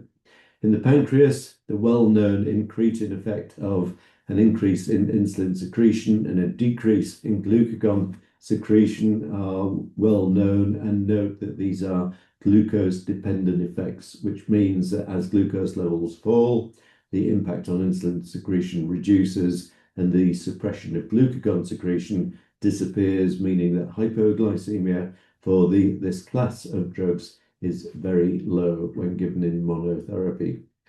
Finally, the impact on the stomach. Gastric emptying is reduced. I think when we first were using these drugs, we thought that might be the arbiter of the side effect of feeling of bloating and in some cases nausea and vomiting. I don't think that we think that's the case any further, and it's a beneficial impact because it means that the slower release of breakdown of carbohydrate and glucose elevations in the plasma are more akin to what the type 2 diabetes metabolism can cope with. And then finally, an impact on insulin sensitivity. So these drugs, or this drug, reduces insulin resistance, and that's certainly something that has not really been described with the GLP-1 receptor agonist alone. So it looks like the GIP certainly improves insulin sensitivity, and it probably also allows the system, the individual, to take more GLP-1 without getting the nausea and vomiting side effects. As with all new glucose-lowering therapies, following the dramas around rosiglitazone in 2007, all of these drugs had to go through a massive program of safety trials to show not only efficacy but also safety. Tirzepatide has been through the SURPASS program for people with type 2 diabetes. It's also been through the SURMOUNT program. Those are for people without diabetes, where weight management has been the major aim. But tonight we're sticking with SURPASS and the impact on diabetes. So you can see the SURPASS-1 trial versus placebo to the left of your slide here, moving through to SURPASS-2 versus semaglutide, SURPASS-3 versus insulin degludec, SURPASS-4 versus insulin glargine, and SURPASS-4 also included a group of individuals who had high risk for cardiovascular disease. So this was the first attempt to look at cardiovascular outcomes with tirzepatide, but that has subsequently been overtaken by the SURPASS CVOT that was looking at the impact on specifically on cardiovascular outcomes, namely the 3-point MACE of cardiovascular death, non-fatal MI, and non-fatal stroke. Finally, SURPASS-5 is a trial versus placebo, but in this case with addition of the tirzepatide onto insulin. And you can see that the mean duration of diabetes as you go from monotherapy to add on to insulin, clearly these are more advanced cases of type 2. So the duration of diabetes goes from 4.7 to 13.4 years, and the numbers of patients in these studies were substantial, going from around 500 with SURPASS-1 and SURPASS-5 to well over 18,000 in SURPASS-2 and SURPASS-4. These slides are looking at the primary endpoint, which was HbA1c reduction. On each of these panels, you will see the 3 doses of tirzepatide. That's the standard maintenance doses of 5, 10, and 15 milligrams as you go from left to right. And then the 4th column is the comparator agent. So you're seeing massive reductions in HbA1c in SURPASS-1. These are treatment-naive patients of 2% reduction at the top dose. In SURPASS-2, at 2.46% reduction, and 2.37, 2.58, and 2.59 in the SURPASS-5. So substantial reductions in HbA1c, which are generally more than is seen with the comparators. And bear in mind that the comparator in SURPASS-3 and 4 was insulin. Now, you might think that these improvements in HbA1c from the 5 to the 15 milligram dose are fairly incremental, and wonder why you would have these increases in dose over such a broad range. And I'm going to come to that when we talk about the weight reduction in a little while. So this is looking at body weight change, and here you can see that the differences as you go from the 5 to 10 to 15 milligram doses now become fairly substantial. And so what you're seeing is that the majority of the the HbA1c reduction is at the lower end of the dose spectrum, whereas continuing to escalate the dose will give your patient substantially more weight gain. And once again, this was significantly better than the comparator, including placebo and of course insulin, that led to weight increase. So I'm now going to concentrate a little bit on this SURPASS-2 trial, which was a direct comparison with the other major GLP-1 receptor agonist available on the market, that's semaglutide. So this is the 1 milligram dose, which until fairly recently was a top glucose lowering therapy dose. That's a brand name known as Ozempic. This was a group of patients of 1,878, and the trial population, it was on as an add-on to metformin therapy. So they're not treatment naive, they're not on multiple oral glucose lowering therapy, they're just on metformin. The mean type 2 diabetes duration was about 8.6 years, and the mean age of these individuals was 56.6 years. So here's the dosing schedule that was used in the trial. Note to begin with that it's a 40-week trial, at which point the primary endpoint of HbA1c reduction was assessed. Patients were randomized in a 1:1:1:1 ratio. So a quarter of them got semaglutide in the dosing regimen that is clinically used, namely 0.25 milligrams for 1 month, increasing to 0.5 milligrams for 1 month, and then onto the 1 milligram dose. Now, for those people receiving the lower maintenance dose of tirzepatide, they had the 2.5 starter dose for a month, and then were on the 5 milligram dose for the rest of the trial. For those escalating further, they would be on 5 milligrams for a month, and then 7.5 going to 10. And those on the top dose of 15 milligrams would go through a further escalation dose to 12.5 and 15. Now, I think it's important to recognize here that what this means is that for a 40-week trial, the people on the top dose of tirzepatide were only on that dose for half of the trial period, whereas the semaglutide patients were on the 1 milligram dose for 32 weeks. As I mentioned, primary endpoint, change in HbA1c at week 40, but there are also various secondary endpoints looking at change in body weight and also achievement of various levels of HbA1c and also a composite endpoint that I'm going to show you. So here's the HbA1c reduction, and you can see the 3 doses of tirzepatide. This is 5 milligram, 10 milligram, and 15 milligram. All had got substantial and significantly superior HbA1c reduction to the 1 milligram dose of semaglutide. I mentioned at the time this study was performed, that was the maximum glucose lowering therapy that had been licensed for semaglutide as Ozempic. This has subsequently changed in Europe. The license has been available for some time, but the 2 milligram dose was only just launched in February of this year, and as yet there have been negotiations not yet held regarding the price of this drug. But in the standard top dose of semaglutide of 1 milligram, you're seeing superior HbA1c reductions for tirzepatide. This is now looking at the categories of HbA1c reduction. So on your left, you're looking at those people who achieve an HbA1c reduction less than 7%, in the middle less than 6.5%, and on the extreme right, those who achieve what was earlier referred to as normalization of glucose control, so an HbA1c less than 5.7%. And you can see that although semaglutide achieved a good result here, 80% of people getting an HbA1c reduction less than 7. For the top dose of tirzepatide, it was 92%. Looking at the tighter target of 6.5%, it's 87%. And then when we're going for the HbA1c normalization, you can see that half of the people on the top dose of tirzepatide were able to achieve this target.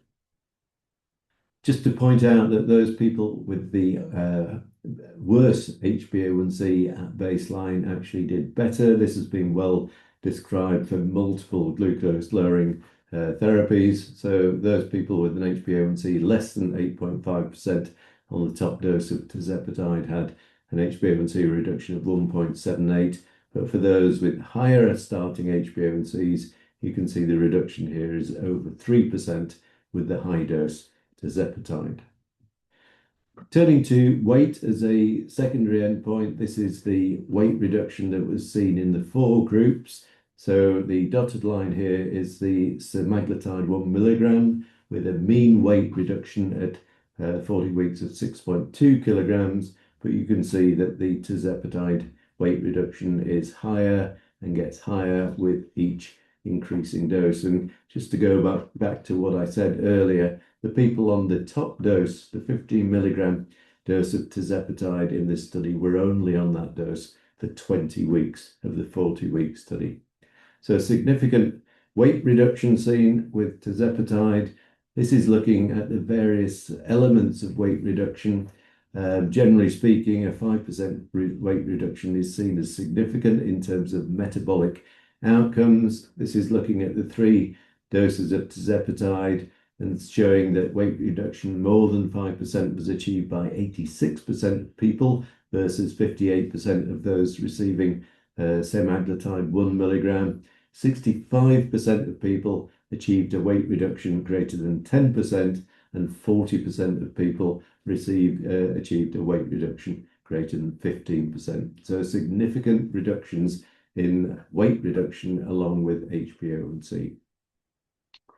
Moving now to the composite endpoint that I mentioned, so this was pre-specified, and these are individuals in the trial who achieved an HbA1c less than 6.5%, a weight loss of greater than 10%, and without clinically significant hypoglycemia, meaning blood glucose less than 54 milligrams per deciliter, or a severe hypo event, which essentially means something that looks like a hypo that requires third-party assurance assistance to come round. So there's no actual blood glucose monitoring required for severe hypo to be defined, and indeed they were extremely uncommon in this study.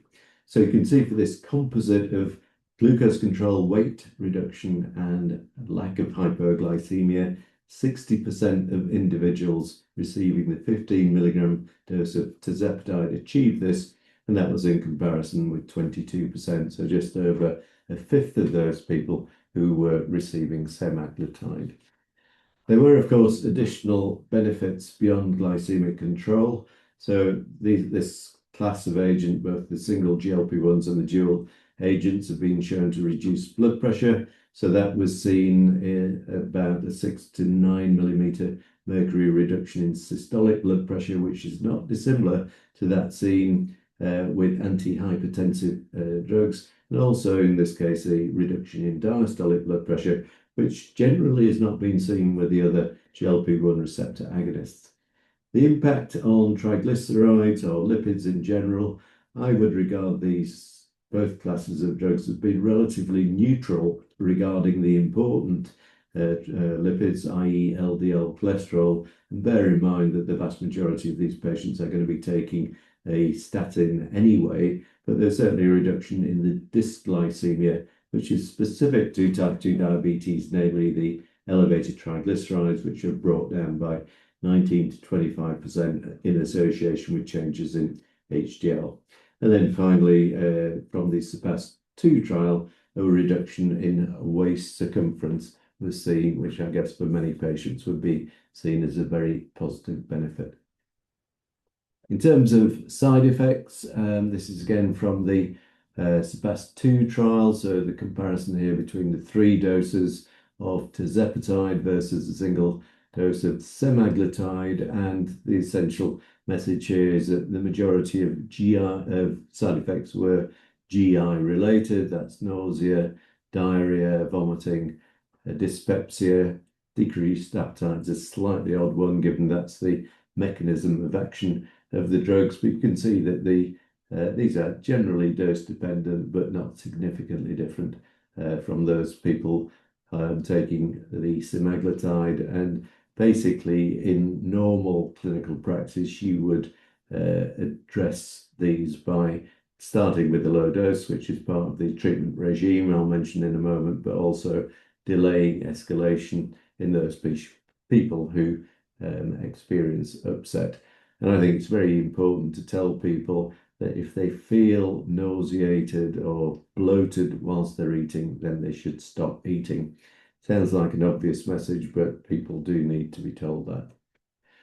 And then looking at the important aspects regarding hypoglycemia and severe hypoglycemia. As I mentioned, severe hypoglycemia means an episode where third-party assistance was needed.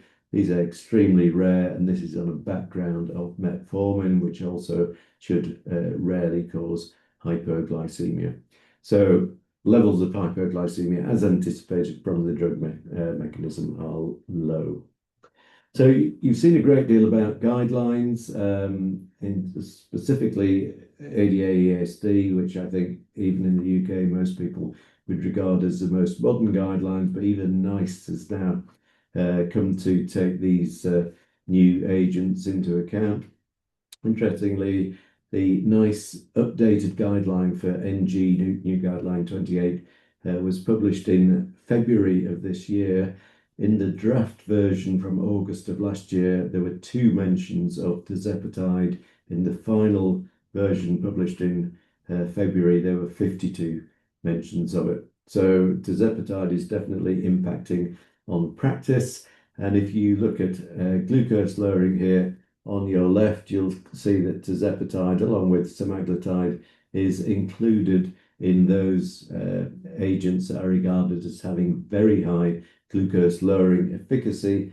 And on the weight management side, on the right of this screen here, you can see that semaglutide and tirzepatide are both included in being very efficacious for weight loss.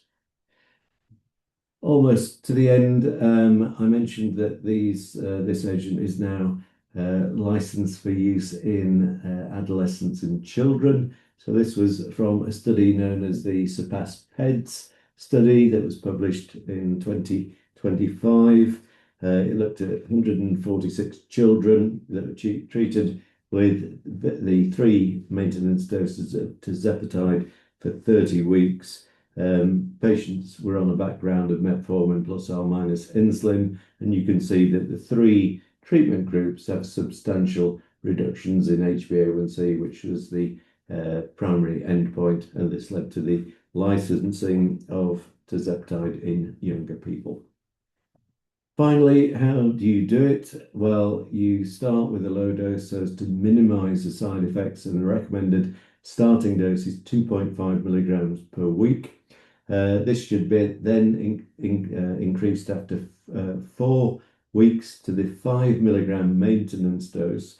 And the recommendation then is to assess the impact of the treatment on your patient. As I mentioned earlier, you will see the biggest glycemic reduction at the 5 milligram dose, and so you will see incremental reductions in HbA1c going beyond that, but probably a more substantial reduction in weight.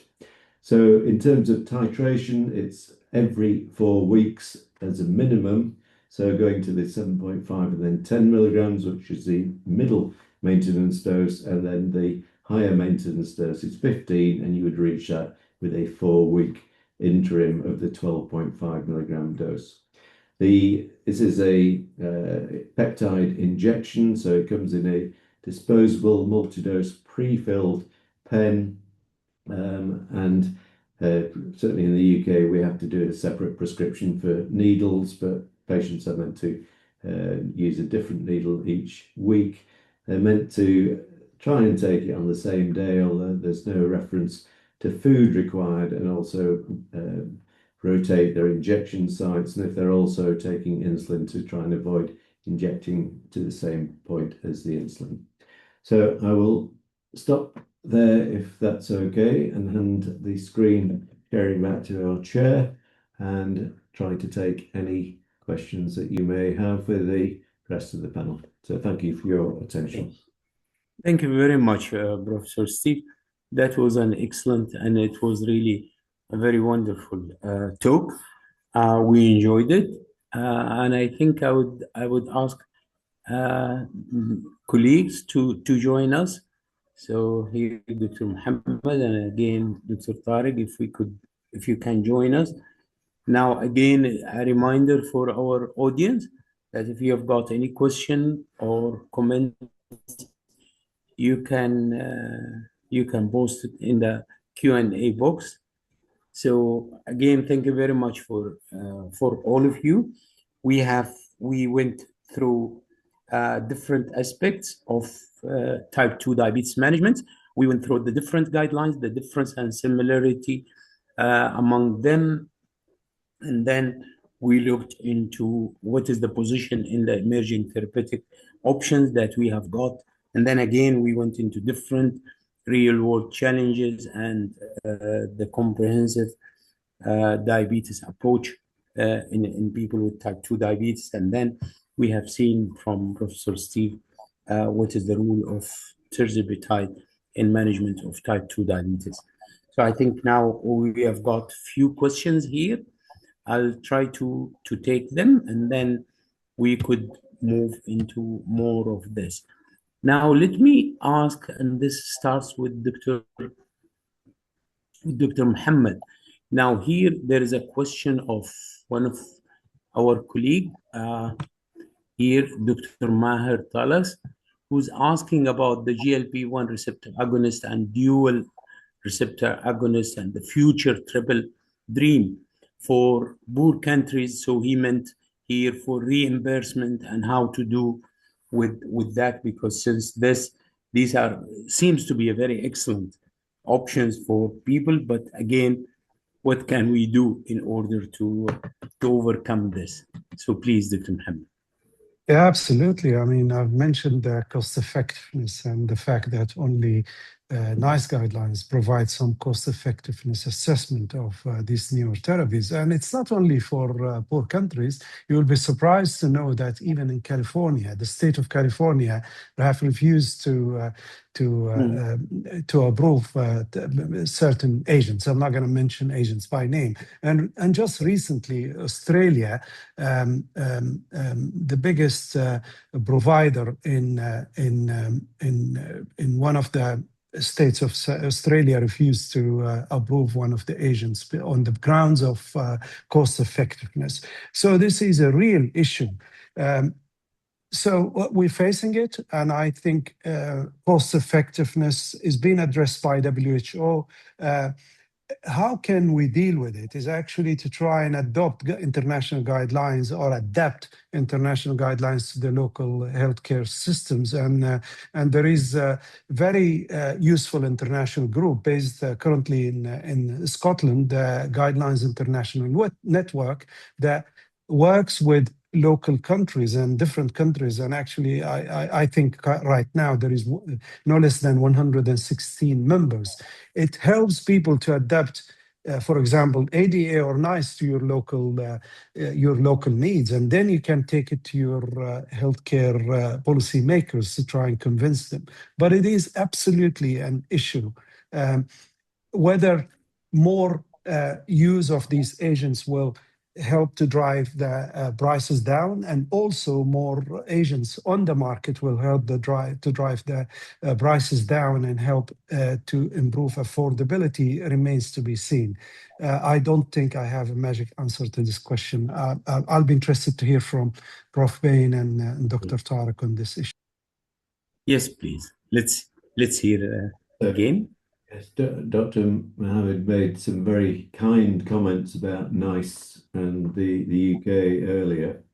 I would point out that the NICE gave approval for tirzepatide for weight management in December 2024, and it took about 9 months for there to be a letter circulated that announced that we as health economies would be given 12 years to introduce that guideline. And normally in Wales, which is part of the UK that I'm in, it's a 60-day turnaround.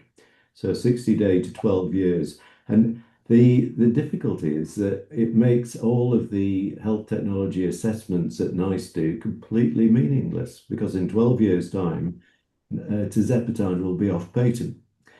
The positive thing I would say is that I'm currently UK lead for the triple G retatrutide cardiovascular outcome trial, which is called Triumph Outcomes. And we had a investigator meeting in April, and the Indian national leader was telling us that there were 62 generic versions of semaglutide being launched that month. So we are going to find, not only is there all the drugs that were mentioned, CagriSema and survodutide and all these other drugs going through, and Roche have got them, Pfizer's got them, but there will be generic versions that will appear. So, and we've had WHO questioning whether everybody should have access to GLP-1. So I think this is going to be a rapidly changing market, and the current prices will be meaningless, I think, in the short term. Yeah, Dr. Khalid, do you have any input on that? Yeah, access. So the access will continue to be an issue, and I think just to follow up from Dr. Ismail and Professor Bain response, semaglutide is in India is now generic, which improved the access to that population. Liraglutide, the weekly, the forgotten GLP receptor agonist, is generic now. So that's again an option for obviously those who are out of pocket with limited resources. I was in Pakistan actually only 6 months ago on a lecture tour, and believe it or believe it not, semaglutide and even other more newer agents are available as generic therapies. The only concern, obviously, is have these generic preparations went through a robust, obviously, preparation and safety aspects and scrutiny in terms of safety. That remains to be seen. But yes, for those who have difficulty in access, these are the issues that generic is the answer nowadays. Yeah. Okay. So hopefully, maybe with the prices coming down, maybe that would help in having more access for this and having better. Again, generation has to be washed out and has to be looked at their quality. Now, again, here there is a question from our colleague Shamma, in which she's asking, and this is maybe for you, Dr. Tariq, can you elaborate of muscle wasting side effect, how we can prevent it, and when we should stop Monjaro pre-operation, and when we can resume in case of infection, how we can manage it. So it seems to be more than one question, but most of these are related to the muscle wasting side effect. So how we can prevent it, and should we stop Monjaro pre-op, and when we can resume it? So when it comes to the muscle wasting, this is a very topical area, very important indeed, because muscle is a very important part of metabolism.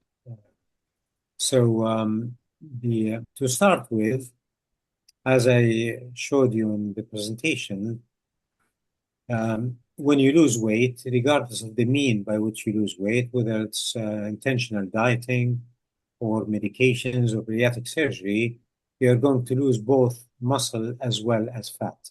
You will never lose fat alone. And that makes sense because when you're heavyweight, you need a lot of muscle to carry you. When you are light, you need lesser muscle to do the tasks.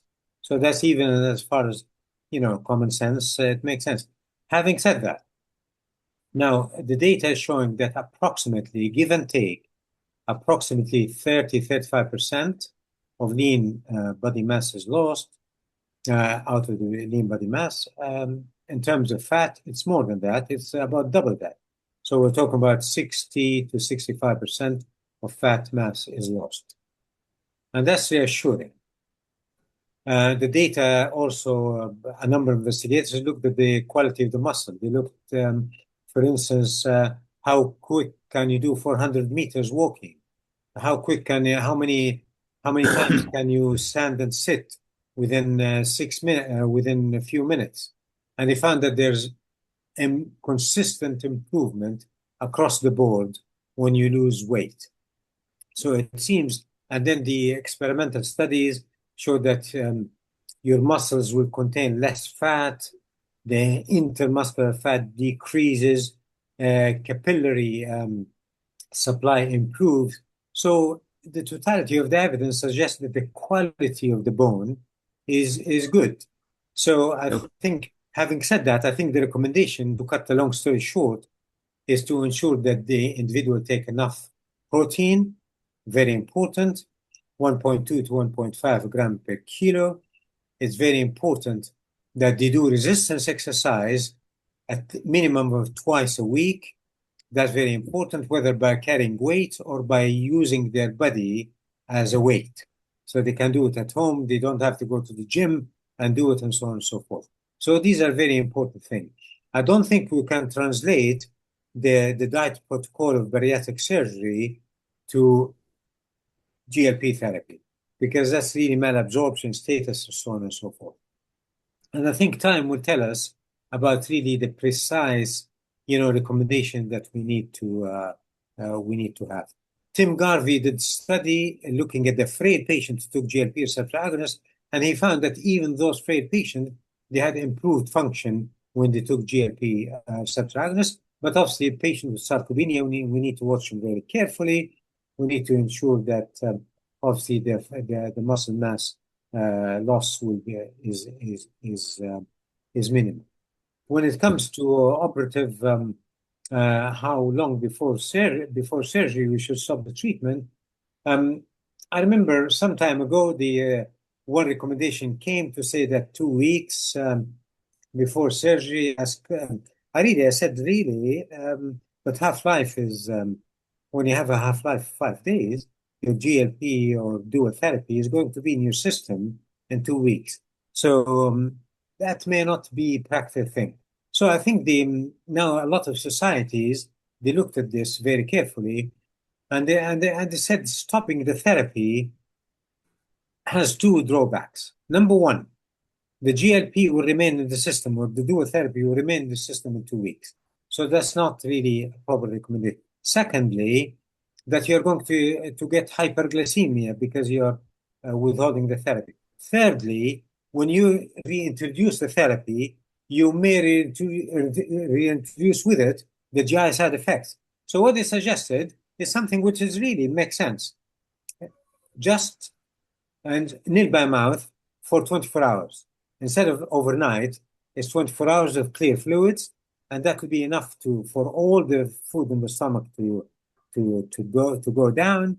And this is really now the if you like, the agreed recommendation from different society. Thank you.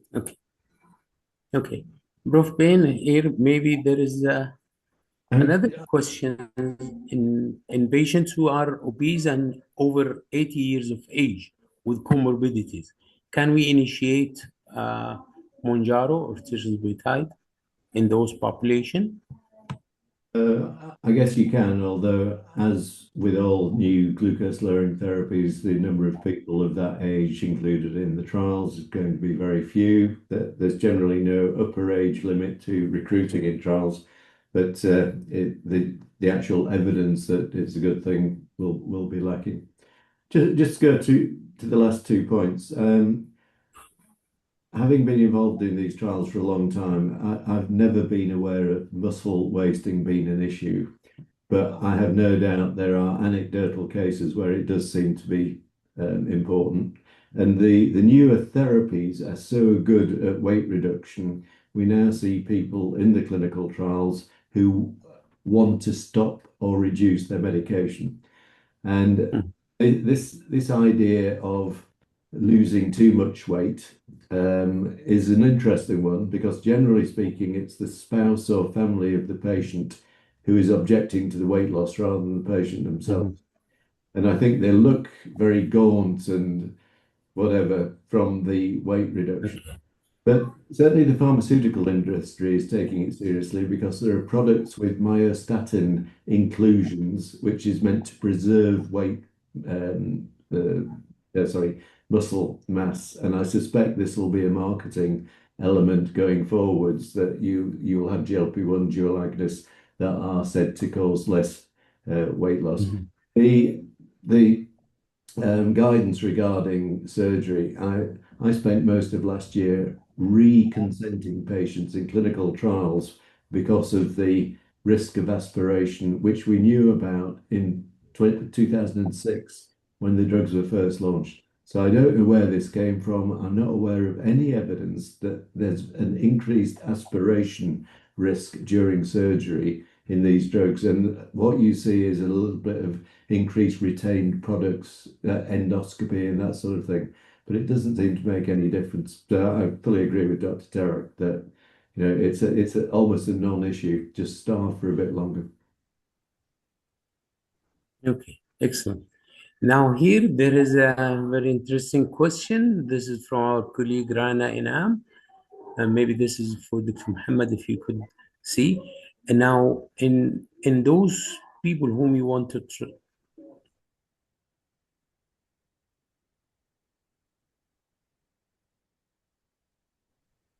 I cannot hear you, Dr. Samad. Or vice versa. Yeah, I think we've lost. Can you repeat the question, Dr. Saud? We lost you for a moment. Okay, sorry. Here, this is a question from our colleague Rana Inam. Is there a washout period during transition from semaglutide to tirzepatide or vice versa? I think any one of us can take this question. I don't think there is. No. Simple answer. No. Okay. So the simple answer is no. No. Okay. All right. Now, I don't know if Prof. Bain have any different answer. No. You want to choose patient, and it's against the company guidelines, but I wouldn't go back to the starting dose. If I was switching either way, I'd make a guess as to what I think is an equivalent dose. Okay, you would go to the equivalent doses. Yeah, that's what we guessed. We guessed the equivalent dose and start with this. And then you would give it the next scheduled dose, so as if it is taken with that. Okay. Yes, we space it as a next scheduled dose. If you're giving the injectable, if you're going to move to the oral formulation, but we're talking here about injectables. So we give the next injectable schedule. Okay, excellent. So seems to be a very difficult question, and this comes from our colleague Muhammad Arif. He's asking how to select whether tirzepatide or semaglutide in real-world scenarios. So seems to be a tough question.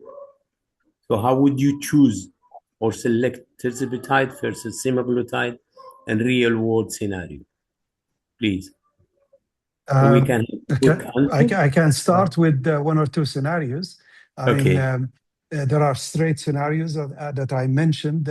Still, we don't have cardiovascular outcome trials for tirzepatide. We have meta-analysis trials data, but I'm sure Prof. Bain can confirm that. We're still waiting for the proper cardiovascular outcome trials, but we have adequate evidence that it is not inferior.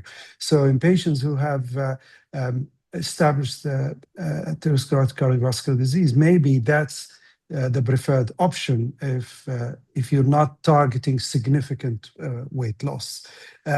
MASH, currently the only licensed agent is semaglutide at the higher dose, not semaglutide 1 milligram. So these are two differentiating points. But the rest of that, I can see, CKD data. Also, semaglutide has some CKD data, although one can question it, but it did reduce or offer some CKD protection. It is enshrined and mentioned by name in the guidelines. Some data will come, and we're expecting some data for tirzepatide. But these are three situations that I can think of. Prof. Bain, would you agree? I would agree. I mean, given that the companies have got to spend a fortune doing the clinical trials, it seems a bit unfair to just ignore them when they happen. So semaglutide's obviously been around for a lot longer and therefore has got a lot more clinical data, which encompasses, the cardiac data. It's a tricky one because there is cardiovascular data for tirzepatide in the CVOT trial, but not unreasonably, Lilly decided to do an active comparator trial. And I think you can make an argument that we're now 10 years on from the leader trial that showed that Victoza liraglutide gave cardiovascular benefit. So why are we still doing placebo-controlled GLP-1 dual agonist trials? Well, the reason we're still doing them is that Lilly chose to do an active comparator versus dulaglutide, nearly showed superiority, but actually showed non-inferiority. And it took them 2 months to publish the paper in the New England Journal. So it was presented at ESC in the end of October. It was published in December. And I mentioned earlier the retatrutide cardiovascular outcome trial called Triumph Outcomes. That is placebo-controlled. And all of the other trials with survodutide, that's placebo-controlled. So until regulators begin to accept that non-inferiority to a cardiovascular protective drug equals cardiovascular protection, the companies are in a bit of a difficult position. I think, I go along with the evidence and I do prescribe both agents, but I think the thing that often affects my judgment is how much weight they want to lose or need to lose. And if weight loss, so NICE, for example, is now saying triple therapy for people with established cardiovascular disease, irrespective of HbA1c. If I've got somebody with a BMI of 24, I'd be inclined to think, Ozempic, semaglutide is the drug for them, rather than risking them dropping down to BMI of 19 and then everybody getting panicky about it. Okay. Totally agree. Now, absolutely, totally agree. So I think now let's take few. I've got a lot of questions, and for the sake of time, I'll try to get some of them, and then I would need maybe a quick answer in this. Now, this is again a colleague who's asking, is it recommended to take oral contraceptive to avoid this occurrence, which is in females who are taking tirzepatide, semaglutide, who with the polycystic ovary disease reported to have increased fertility and conceive naturally. So is it recommended to take oral contraceptive to avoid this occurrence during this? Please, anyone could answer. So maybe Prof. For Mounjaro, they say that regular contraception is fine in normal weight women, but they then point out that if your patient is overweight, then they recommend taking 2 forms of contraception at the time that you increase dose. So it's slightly contradictory. I think for semaglutide, there's no additional contraception needed. I think the important message here is that people who have not even considered conception for many years, by virtue of losing weight, a woman can become fertile once again, and then you can have unexpected pregnancies in people who are taking drugs that are still not recommended for pregnancy and are never going to be trialed in pregnancy. It will just be real world data that will ultimately show that they're safe if indeed they are. Okay. Here again, our colleague, Dr. Jibril, is asking obese diabetic patient who's already on 2 grams of metformin daily, came to the clinic to take Mounjaro for weight reduction. Do we need to switch the metformin to Mounjaro or continue both medications? So maybe Dr. Tariq? Sorry, the question is... in those obese diabetic patients who's taking metformin 2 grams, and he wanted to take Mounjaro. Should we switch to metformin or add and continue metformin with Mounjaro? Yeah, generally, patients who need intensification of therapy, I will keep the first-line therapy metformin, and I will simply add tirzepatide to it. And then I think I'll use my clinical judgment. So there are no hard and fast rules, but if that patient achieved a meaningful A1C, well within the goal, and we know that the data is showing that about 40% of patients approximately on 15 milligram, they will get to A1C, which is defined as a non-diabetic range A1C. Then maybe in that patient, I will withhold the metformin at that point of time. But generally, I'll keep the metformin on board. Excellent. Now, Dr. Muhammad, this is again, how effective is oral semaglutide? And can that be used in diabetic patients where the cost is issue? The cost is still prohibitive, as we know. I mean, it's not as expensive as the injectable forms, but it is still significant. How effective on HbA1c?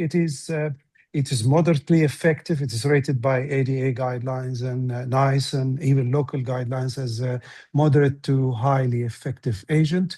The problem is that not majority of patients will tolerate the higher dose, which is the 14 milligrams. We understand that there is a newer formulation of the oral semaglutide. It will be marketed initially for weight loss indication. Its GI side effects are slightly better, and its bioavailability slightly better because of the snack formulation changes. Whether I know and I heard that the company will be applying for for diabetes indication shortly. I don't know if Prof. Payne is involved in any of the trials, and he can shed some light on that as well. In the UK, the original Ribelsis dose has now been replaced with the new formulation. So it's now 4 and 9 milligrams. That's good. I think it's just giving better bioavailability because of some with the snack. I think there are very few, if any, comparisons of injectable. Okay. Now, there's lots of real-world data that suggests that they're similar, but many of my colleagues feel that the injectable is more effective than the oral. But it was oral semaglutide was put through the cardiovascular outcome for semaglutide, which was the superiority trial, which was SOUL, that was published last year. It's very interesting that NICE decided to specifically identify 1 milligram injectable semaglutide for cardiovascular protection based on the SUSTAIN 6 data in 2016, which were all available to them when they last updated the guideline in 2022. Excellent. All right. So now I can see that you have a lot of issues with NICE. Okay. Now maybe this is just to finish with this. Is it recommended to be used in 16 years of age or less? Mounjaro? Is that guide now? Yeah. The trial was done in the pediatrics in the age of 10. Okay. But not still locally, not in UAE yet. Because DOH have to approve it. EDE have to approve it. I think we have to say that. I don't know about the GCC countries are slightly different, but it does have the indication now. Yes. Yes, but still, it's even in Saudi, it's not yet approved. Right. Okay. Yeah. Now this is the last question, and it is for Professor Tariq Fayyad. So here you mentioned a very important point, which is about the fat mass, which was comparing two patients with the same fat mass versus less fat mass despite weight regain. Can you recommend on it in those two patients whom they had regain of their weight? Well, I think that's the issue of the, so in a different way, is weight recycling harmful or not? In other words, if I lose weight and regain it, am I worse off than if I didn't lose it at all? And a lot of data, I shared with the data which show that when you regain the weight, whether it's 10% or 20%, the fat mass that you regain is the same as the fat mass that you started with originally. Although many clinicians, without referring to the evidence, are using this argument. Okay, no, you have to. If you regain, it will be very bad news because it will all be fat. There's limited data from the look ahead, which suggested that maybe the regain there'll be more of fat than not fat. But again, at the same token, we're talking about a follow-up of many years, and we know that by nature, the individual will lose some muscle as they get older. So this question remains open, but there's a good body of evidence to suggest that weight recycling does not necessarily imply that your regain will be fat. So that's what I'm saying.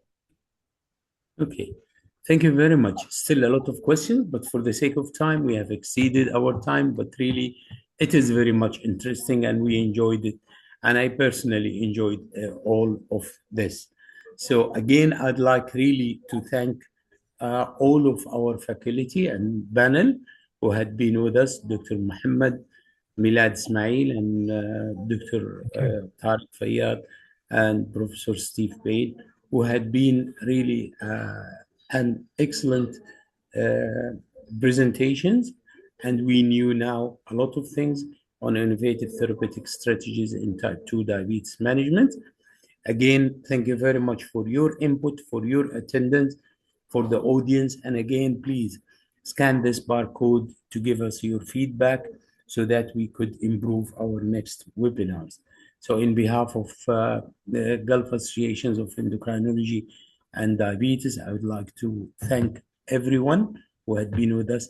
Thank you very much for everyone, and looking to see you very soon. Thank you. Thank you very much. It's been a real pleasure. Thank you very much. Thank you. Bye-bye. Thank you. Assalamu alaikum. Thank you. Salam.